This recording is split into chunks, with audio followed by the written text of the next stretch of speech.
The message arrived earlier than expected, at a moment when I should have been feeling nothing but excitement.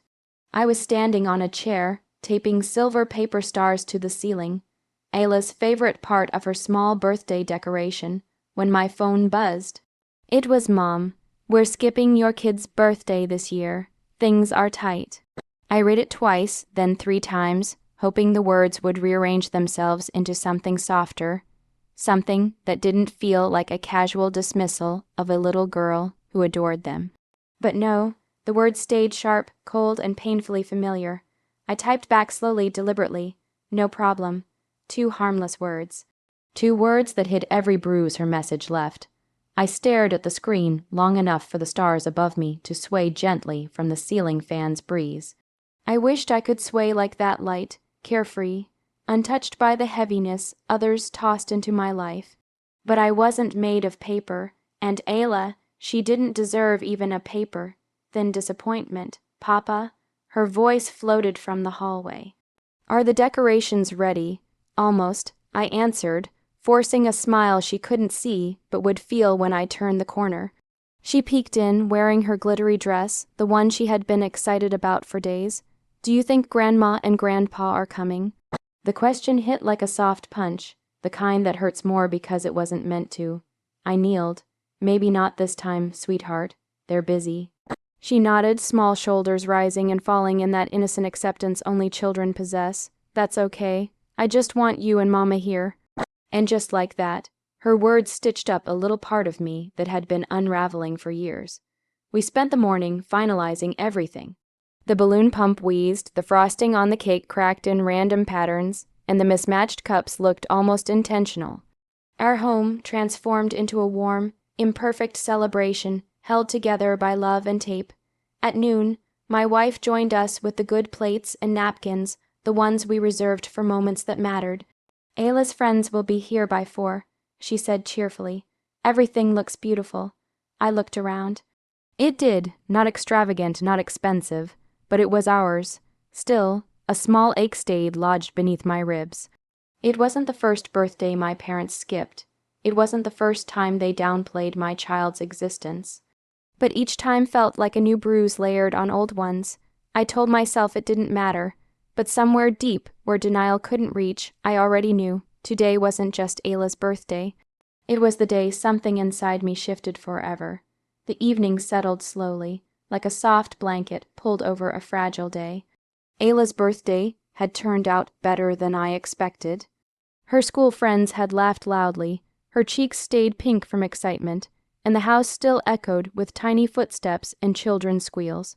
By the time we cleaned the last cup and wiped the frosting off the table, my body was tired, but my heart felt steady.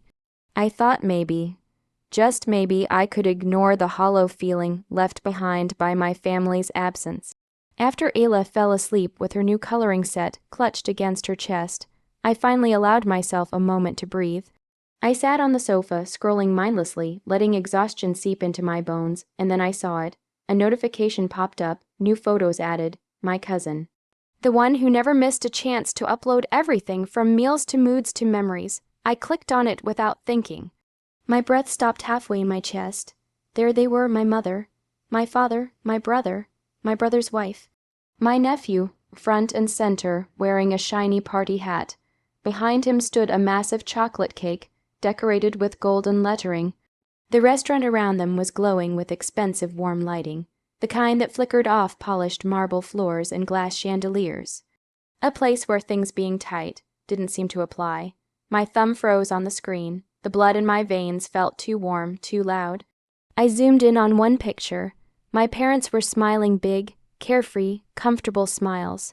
The type of smiles they had never brought to my daughter's birthdays. They looked proud, joyful, unburdened. And in that moment, the truth didn't stab me. It sank, quiet, deep, suffocating. They hadn't skipped Ayla's birthday because of money. They hadn't skipped because of work. They had skipped because her existence simply didn't matter to them the way my brother's child did. Anything wrong? My wife asked softly as she approached, drying her hands with a towel. I turned the screen toward her. The look in her eyes darkened not with surprise, but with confirmation of something she had always suspected yet tried to shield me from. She sighed, touched my shoulder, and sat beside me without another word.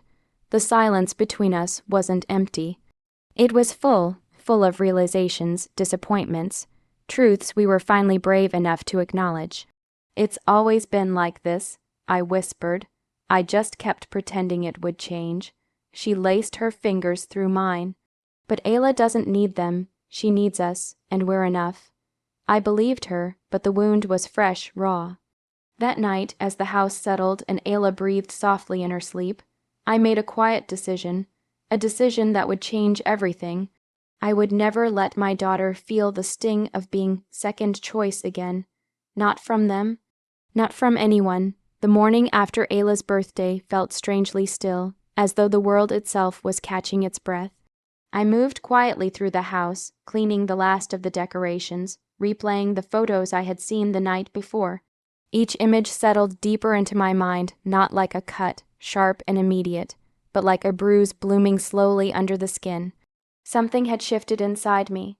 I had spent years believing patience would earn love, believing understanding would bring fairness. I made excuses for my parents' behavior, telling myself they were busy, tired, distracted, old-fashioned, anything that made their absence feel logical rather than personal. But last night stripped those lies bare. Ayla deserved better. My wife deserved better, and maybe for the first time, I deserved better too. I didn't confront them. I didn't send angry messages or demand explanations. Instead, I did something far quieter, far stronger. I withdrew. Not dramatically, not spitefully, just deliberately. I replied less, visited less, shared less, expected nothing. At first, no one noticed. My brother was too busy posting pictures of new gadgets and weekend trips. My mother sent the occasional "How's Ayla" message, to which I responded with short, polite answers. My father barely contacted me anyway. Weeks turned into months, and I poured myself into work and home. I volunteered for extra shifts, applied for internal promotions, attended every school event Ayla had. My energy no longer leaked into the cracks my family had left. Instead, it stayed right where it belonged, with the people who valued me. Then, unexpectedly, the promotion arrived, a higher position, a better income, a sense of stability I had been chasing for years. With the new income, we began searching for a bigger home.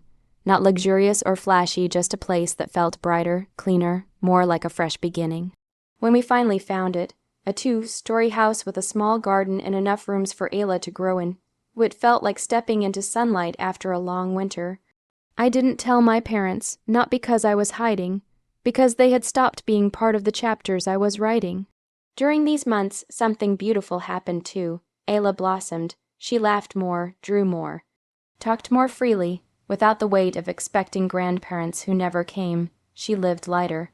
As her next birthday approached, my wife asked quietly, should we invite them this year? I looked around our new home, the peace settling like warm air around us. "No," I said softly, "not this time. Instead, we planned something special, something full of joy, color, and presence. A celebration built from love, not obligation. A celebration they would see but not be part of." And for the first time, the thought didn't hurt. The morning of Ayla's 8th birthday carried a quiet hum of anticipation. Our new house gleamed in the soft sunlight, its walls waiting to echo with laughter, its garden waiting to hold giggles and tiny footsteps. For months, I had planned this day not out of spite, but out of love, pure, untainted, and complete. The decorations went up early. Twinkling fairy lights wound around the trees, pastel balloons bobbed gently in the breeze, and paper lanterns swayed above the garden like suspended stars. Ayla floated from room to room, humming, arranging her friends' little gift bags with a precision only 7-year-olds possess.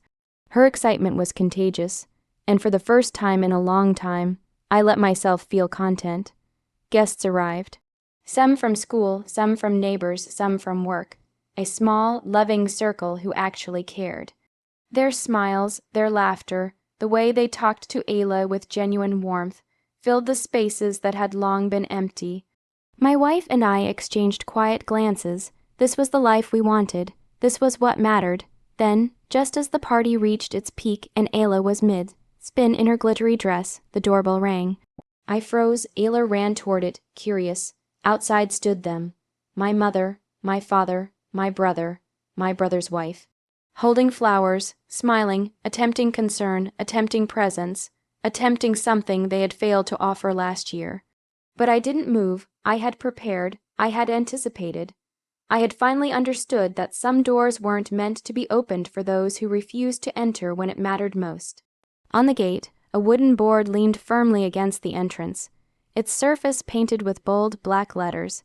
Family is who shows up, not who remembers when it's convenient. My mother's smile faltered. My father's posture stiffened. My brother's hand fidgeted nervously. They read it. They understood it. I watched them from inside, my heart beating steadily, not with anger, not with triumph, but with calm clarity. Ayla tugged my sleeve. "Papa, who is it?" she asked innocently. "Just some people," I said softly, kneeling to her level. "People who forgot your birthday last year." Her little arms wrapped around me. "It's okay. This birthday was perfect." And it was. Because the people who mattered were already here, filling the house with warmth and joy that no absence could undo. I didn't unlock the gate. I didn't invite them in. I didn't apologize for the quiet pain they had caused. Some doors are meant to remain closed, not out of hate, not out of revenge, but out of self-respect. Some wounds deserve protection, and some hearts deserve peace. I watched them leave slowly, realizing they were no longer a part of this chapter. And as I held Ayla, listening to her soft laughter mingling with the fairy lights and music, I understood something profound. Peace, presence, and love, unconditional, unwavering, were the sweetest revenge of all. And so the door stayed boarded. Forever. It felt like justice.